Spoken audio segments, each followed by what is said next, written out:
let's actually start in downward facing dog. So we'll face away from the wall, and you can have your mat pulled all the way up against the wall. Just be easy for transition. You can just go right over the lights. They won't bother anything. And so starting down, tabletop position. Bring your feet just close enough towards the wall where your heel is going to end up pretty darn close to the wall. If not, you don't have to touch, but nice and close. And so bend the elbows gently. On the exhalation, just come into a squatting dog that's comfortable for your body. So this is kind of your first stretch of the night. So feel free to generously bend the knees, wiggle the hips around, move the feet around, and just nice deep breath in, nice deep breath out.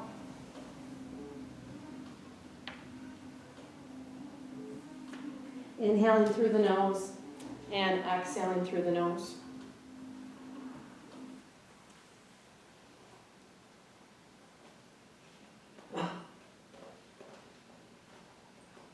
And then on the next exhale, just slowly come down to the knees, sit back towards the heels again. Make sure your feet are able to uncurl comfortably. Forehead towards the floor. Really let the arms lengthen. Take a nice breath out. Inhaling through the nose and exhaling through the nose.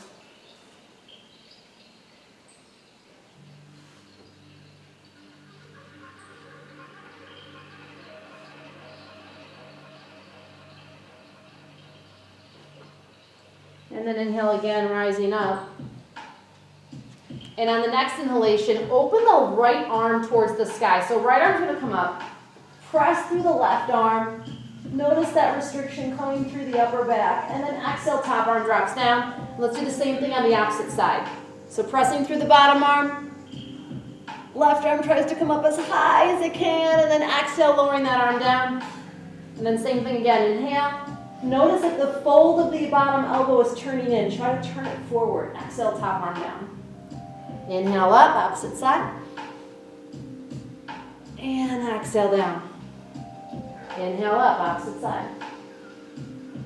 Exhale down. By now you probably figured out which side has better rotation. Inhale. And exhale. Let's go 4 more. Inhale. Exhale. Inhale. Exhale. 2 more. Full breath. Try not to leave the movement before the exhale. Inhale. And exhale down. Downward facing dog. Curl the toes under, lift the knees. And again, make sure you're far enough from the wall that your feet can move freely. And feel free to bend and straighten the legs. Try to make as much length and space as you can through the spine, through the shoulders, and through your breath.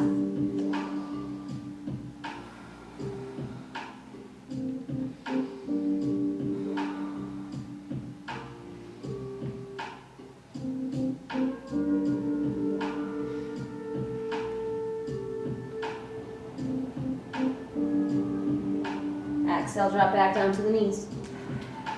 This time in tabletop, we're going to measure off. Take your right leg, slide it back, and then you might need to adjust your bent knee so that your foot can be flat to the baseboard.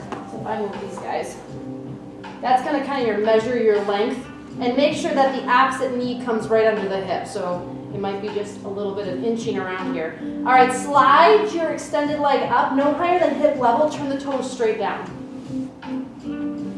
Awesome. Now lift up through the belly, lift up through the rib cage.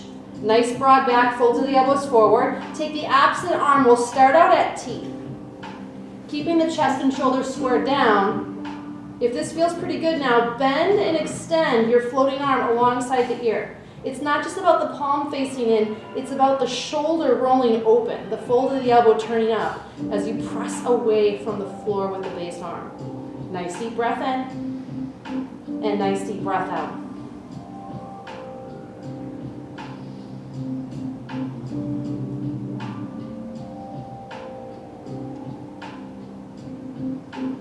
Now on the next inhale, take your extended arm and you're going to swipe it up to the ceiling as you open your chest.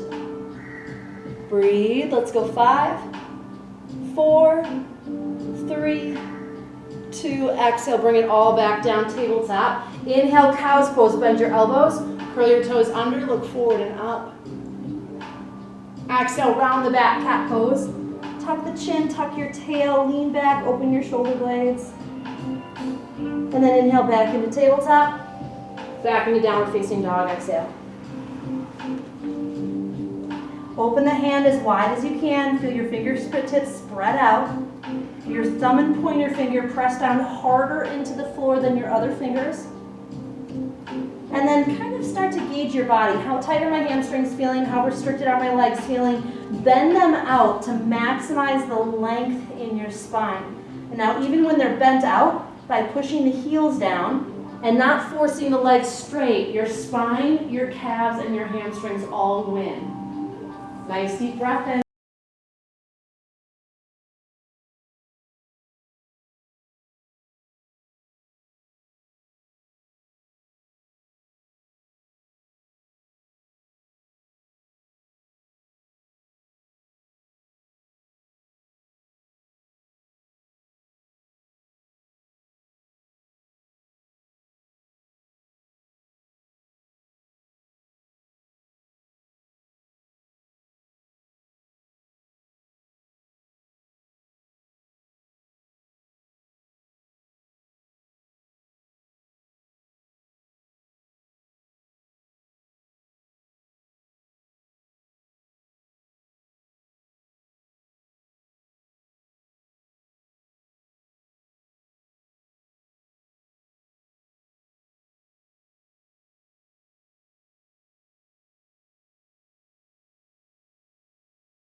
Going to offer us is kind of this checking out to check in.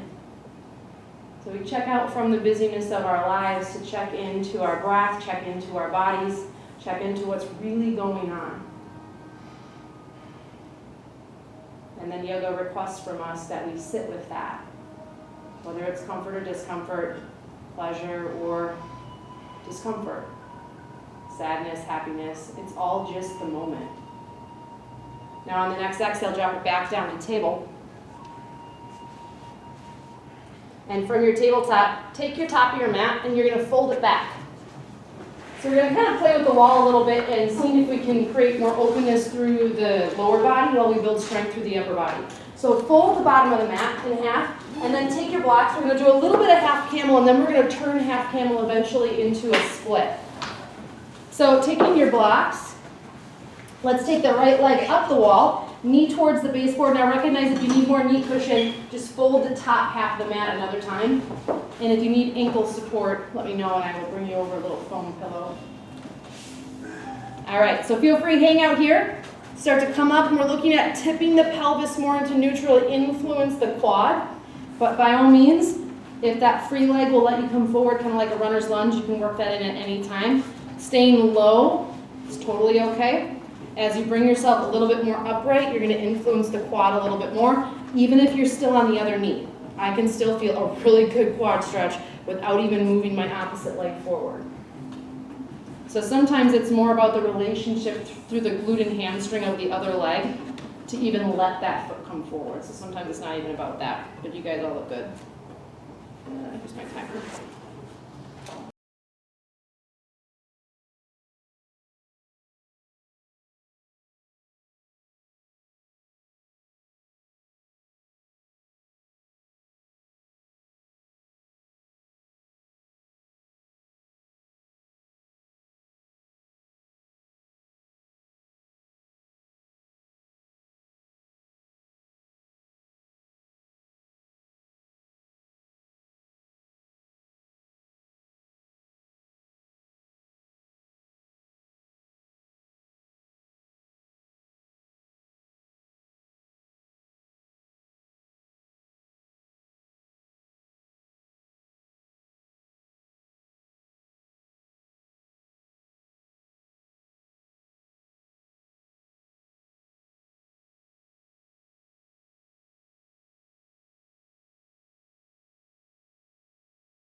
Okay, so this is where you're gonna need both of your blocks. One block on each side. Walk your front foot the best that you can out a little bit further than the knee is. Give yourself a little bit of that open angle. And then walk your blocks forward. Slowly, we're gonna start to lunge. Now, here's a little trick. Press the top of the foot into the wall as you start to lunge. That force is gonna give you a little bit more range of motion in your quad and kind of ease up on that tension. So as you start to lunge, you're pushing the top of your foot and shin towards the wall as you come down. When you don't do that, all of that tension settles in the quad. Yeah, then you're gonna feel that nice little pull of the hamstring, but you're gonna feel a lot more tension here. So push top of the foot, top of the shin into the wall as you come down. And then crown of the head is gonna try to come up. Let the glute engage. If it engages, that's fine, but keep pushing the top of the foot towards the wall. Keep the belly laced in so the stretch stays from the hip all the way down through the top of the foot. So nice deep breath in, nice deep breath out. Just keep remembering to push the foot into the wall. Inhale through the nose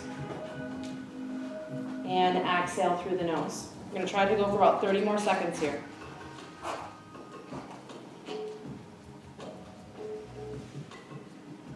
Keep pushing the foot into the wall. Think about that action.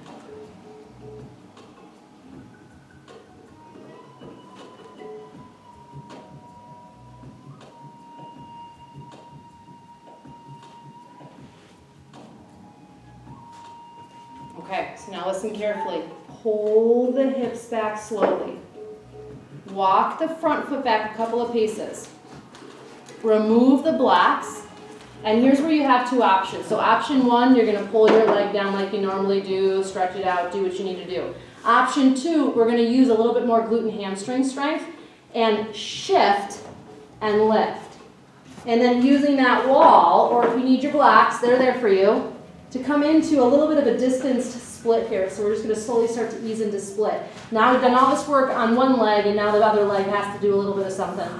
So nice deep breath in. Nice deep breath out. So if you've come out, just recognize that the base foot is quite a distance away from the wall still, because it's in that lunge position. The hip can be open, which is just fine, or you can square it down, which is going to make you have to focus a little bit more on that base hamstring. Nice deep breath in, blocks, floor, wherever you need to go with the hands. Nice deep breath out. The height of the leg is totally up to you. If you need to walk the front foot further out, that's totally okay. Nice deep breath in and nice deep breath out. But where you normally don't have the support to hold the split, the wall is serving that as out for you now. Keep breathing.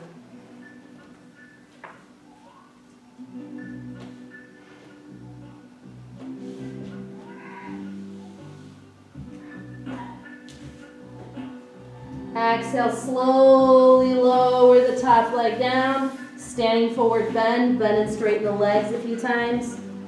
Breathe. And it's totally okay to feel a little off right to left. You have a hamstring stretch on one side and a quad stretch on the other right now. And then slowly rebend the knees. And let's do the same thing on the opposite side. All right, now that you know what you're doing, let's do the opposite side. So left leg goes up the wall, or the other leg goes up the wall. Feel free to pad the knee as you need to, or the ankle. Does anyone need any ankle support for this side? All right, and then in your own timing, you decide when you want to bring that free foot forward, whether it's right away or give yourself some time. This side, I always need something for my ankle.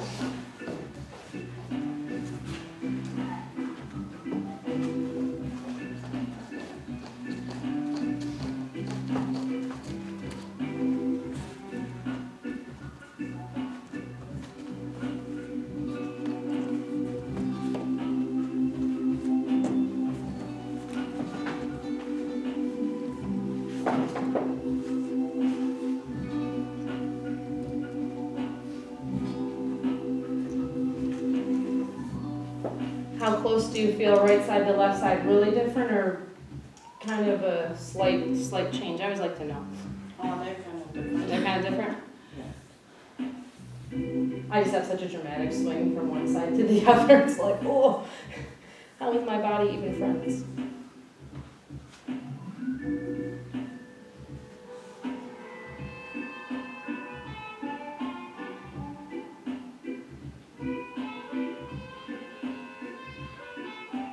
Stay with your breath.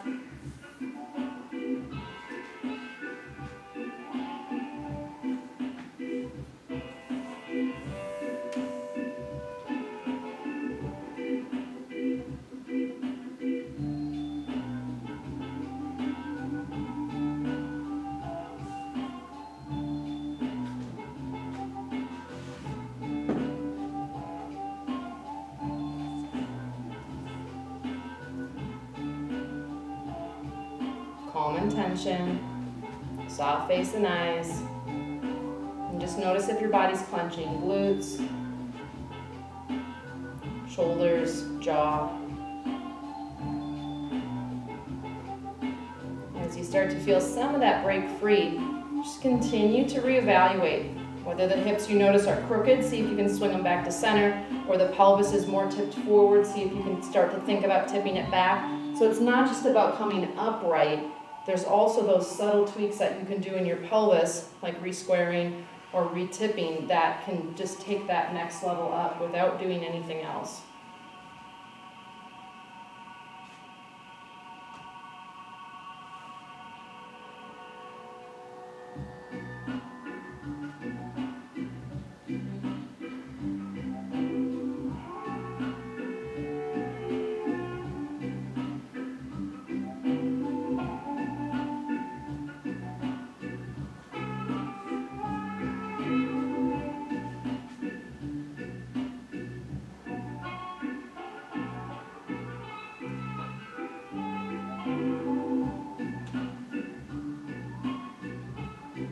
Keep breathing.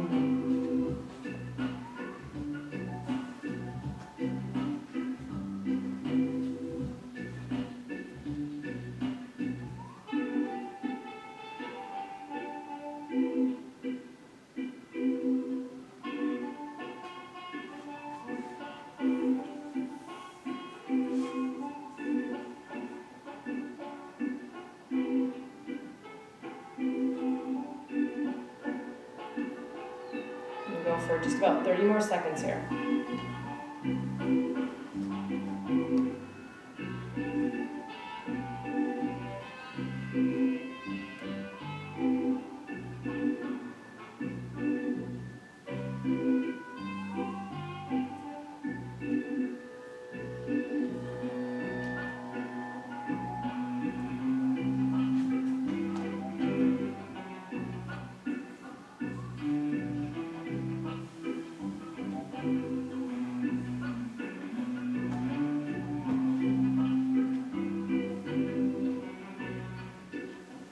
All right, so nice and slow in your own way, whether you come to the blocks first or you move your front foot just a little bit more forward of the knee.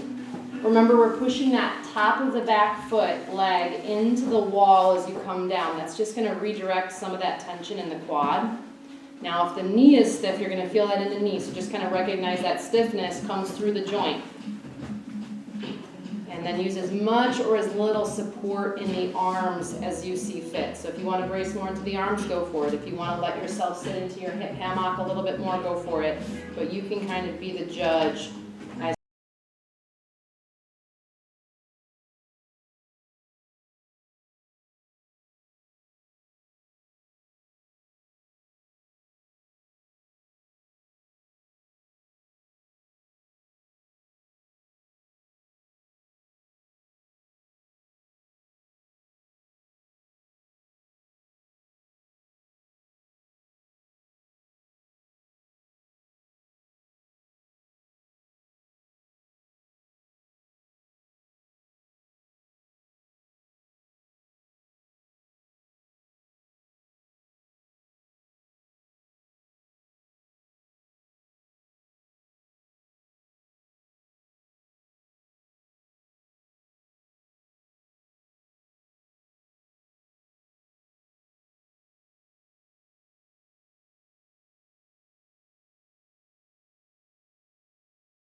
And then when you're ready, slowly roll up. You're gonna pull